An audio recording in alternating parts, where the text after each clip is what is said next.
I love it. It's like, it's really kind of made me a better person, I think, you know? I sort of miss being horrible.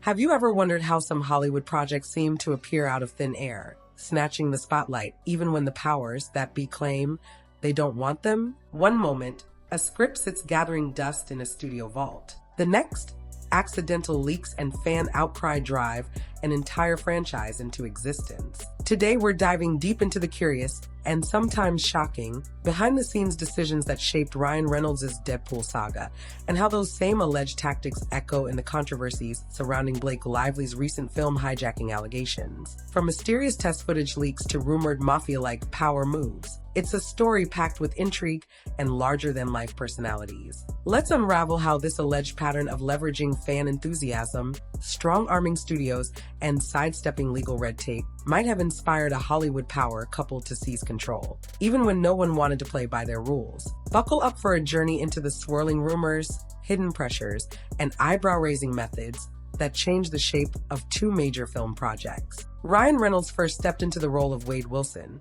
better known as Deadpool, in 2009's X-Men Origins, Wolverine. The brief appearance was meant to showcase the wisecracking mercenary that readers adored in Marvel Comics. But if you ask fans today, they'd say that first portrayal barely scraped the surface of Deadpool's chaotic brilliance. Even Reynolds himself seemed to agree. Almost immediately after X-Men Origins, Wolverine hit theaters, he started campaigning for a standalone movie focused solely on Deadpool. It wasn't exactly smooth sailing. Studios were reluctant to pour money into an R-rated superhero flick at a time when the biggest comic book movies were designed for a wider and notably younger audience. Even the notion of a wisecracking anti-hero pushing the boundaries of taste made some executives skittish, but Ryan's determination was unwavering. He believed Deadpool irreverent, violent, and comedic deserved his own stage. Still, no matter how much he pitched, no matter how many references he dropped in interviews, 20th Century Fox seemed to hesitate. The idea of a superhero flick rated R,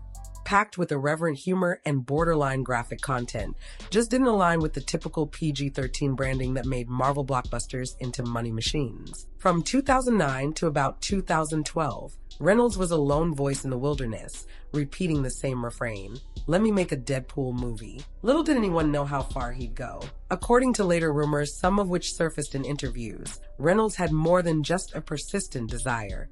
He had a plan.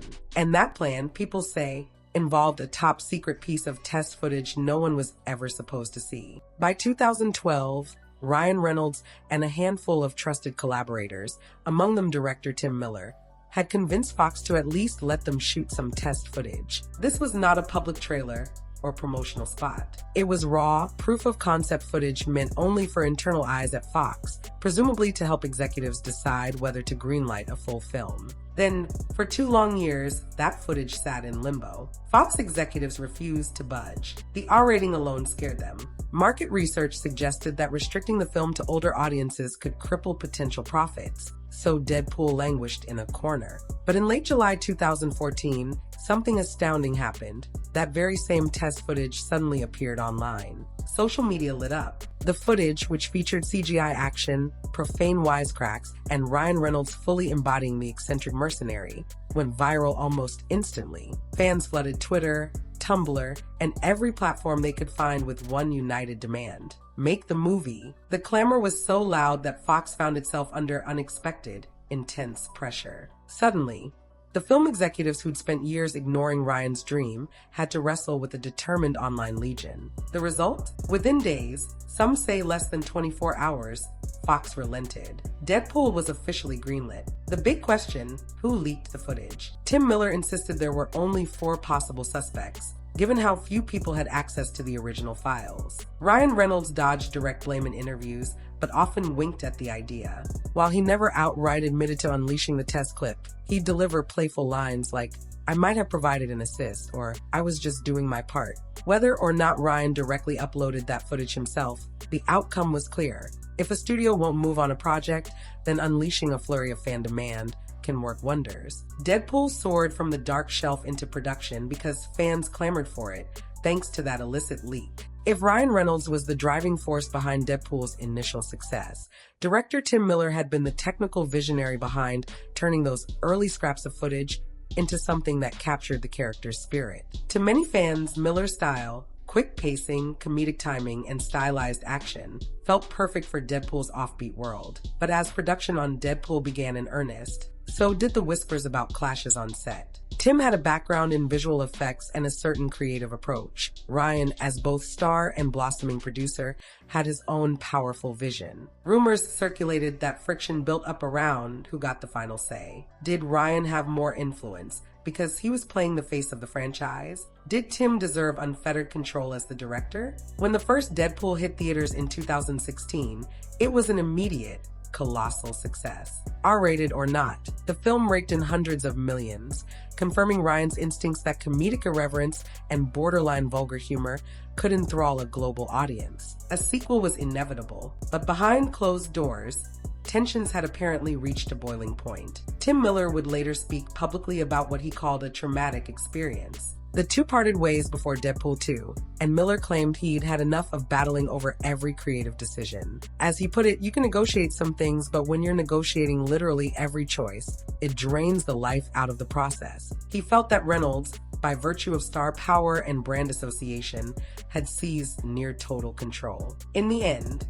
Deadpool 2 pushed on without Miller. Ryan took an even deeper role, co-writing and further shaping the final product. For better or worse, it was now Ryan Reynolds' Deadpool, through and through. And if that story ended there, it would simply be a tale of a determined actor fighting for a pet project. But the next twist in this saga suggests that the tactics that forged Deadpool's success might have inspired others, very close to Ryan, to do the same. Blake Lively, Ryan Reynolds' longtime partner and equally high-profile celebrity, found herself at the center of a swirling legal storm that critics say echoed the Deadpool fiasco in a brand new context. According to a federal lawsuit filed by filmmaker Justin Baldoni, head of Wayfarer Studios, and his team, Blake Lively allegedly staged a takeover of the film It Ends With Us, based on a massively popular Colleen Hoover novel. As the lawsuit tells it, Blake made insistent demands during post-production, especially around editing. She allegedly threatened to withhold publicity unless she was granted significant creative control. The complaint even mentions that Lively insisted on editing sessions without the director,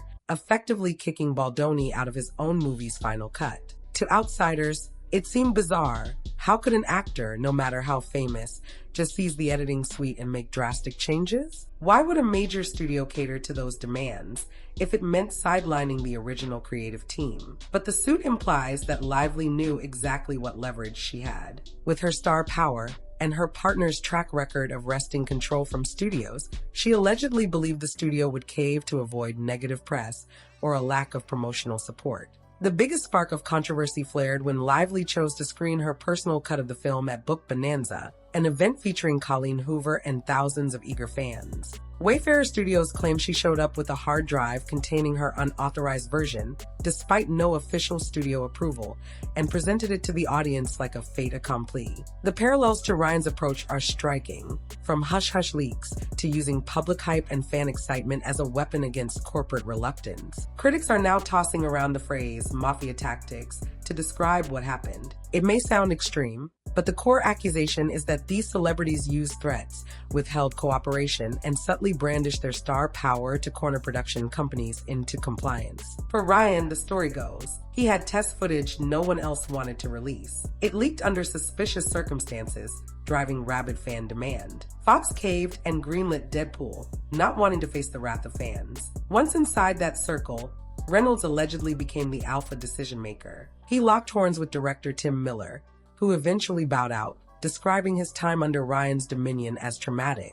Reynolds then moved on to Deadpool 2, reaping enormous financial and creative rewards while controlling the tone, direction, and final cut. Jump ahead to Blake Lively. She became attached to the adaptation of Colleen Hoover's best-selling novel It Ends With Us. Disputes emerged with Justin Baldoni over how to edit the film. She allegedly threatened not to promote or sign on for future projects if her demands weren't met. She then staged a surprise full screening at a fan event, skipping official approvals and forcing the studio's hand. When you look at the similarities from sudden public reveals to employing emotional pressure on studios to cede control, it's hard not to see a pattern. Ryan's rumored approach with Deadpool might have shaped how Lively handled her own creative standoff. But this time, according to Wayfarer's lawsuit, the attempt ended in a legal tangle rather than a resounding success. Some critics speculate that one crucial factor made all the difference. With Deadpool, Ryan was forging a new property from a neglected corner of the Marvel Universe,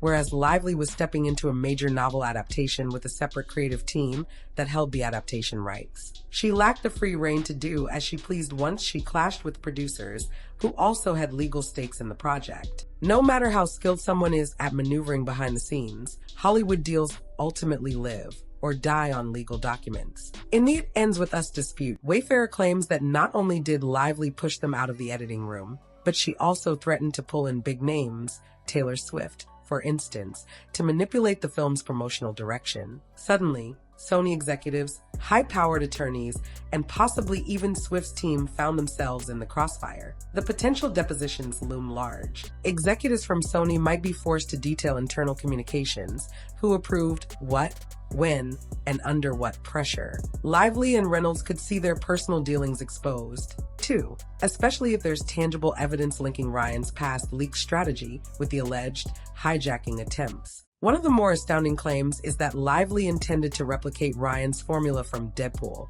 but it backfired because the rights to any It Ends With Us sequel were not in her control. When Deadpool soared at the box office, Ryan Reynolds secured both star and producer status, guaranteeing a cut of the profits and major creative input. If you try that same approach with a property that you don't wholly own, or that's deeply important to other stakeholders, you risk lawsuits, not just creative heartbreak. Industry insiders have been whispering about this fiasco for months. Some argue it's a symptom of Hollywood's broader star power problem, where celebrities gain so much leverage that studios sometimes let them run wild. Others say it's a cautionary tale. Leveraging your fame to bulldoze creative partners can lead to scorched earth outcomes, souring relationships with the very people you need on your side. Adding yet another layer of chaos is the alleged smoke and mirrors marketing approach, often tied to Ryan's marketing company, Maximum Effort. According to some critics, Lively's push for comedic or upbeat promotion of It Ends With Us, a book with heavy themes about domestic issues,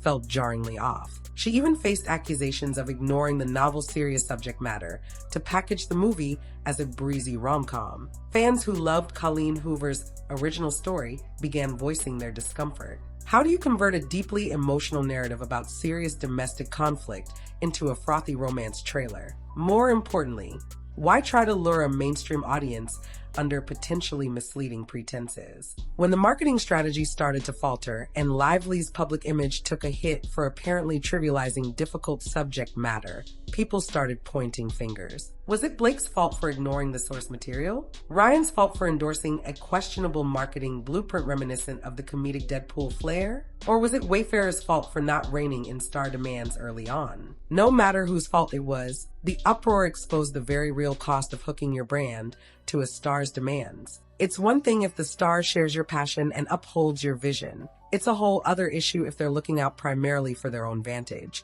especially when thousands of dedicated fans feel shortchanged. Beyond the lawsuits and the public bickering, a much larger question looms. Who really controls creativity in Hollywood? Studios invest millions to develop and market films. Directors traditionally guide the creative soul of a project. Producers often act as the bridge between art and commerce.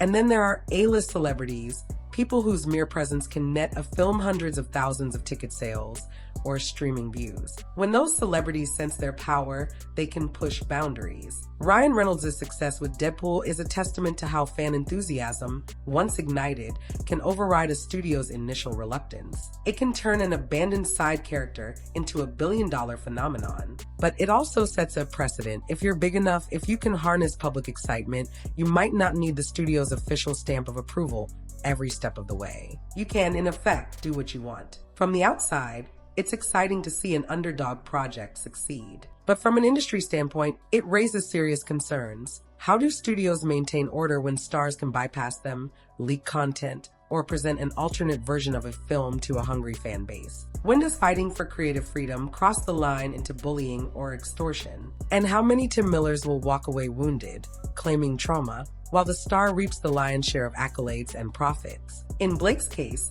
It's not just one director complaining. A production company is leveling legal accusations, pointing to repeated intimidation tactics and near-constant threats. They claim she would withhold promotional efforts unless her demands were granted. If that's how deals are done behind the scenes, are we cheering for renegade artists appending the system? Or are we watching powerful players use fame to bulldoze fellow creators? When Ryan Reynolds accidentally leaked Deadpool footage, he gambled on fan passion and won big. That success story, for better or worse, may have set the tone for a new wave of star-led film coups, where carefully orchestrated leaks, withholding of promotion, and direct appeals to fans all serve as bargaining chips. Blake Lively's alleged attempt to bend It Ends With Us to her will appears to carry Ryan's fingerprints, or at least the echo of his Deadpool strategy. In the end, it all boils down to a single burning question. How far will A-list actors go to shape their own narratives? Whether you see Ryan and Blake as savvy game changers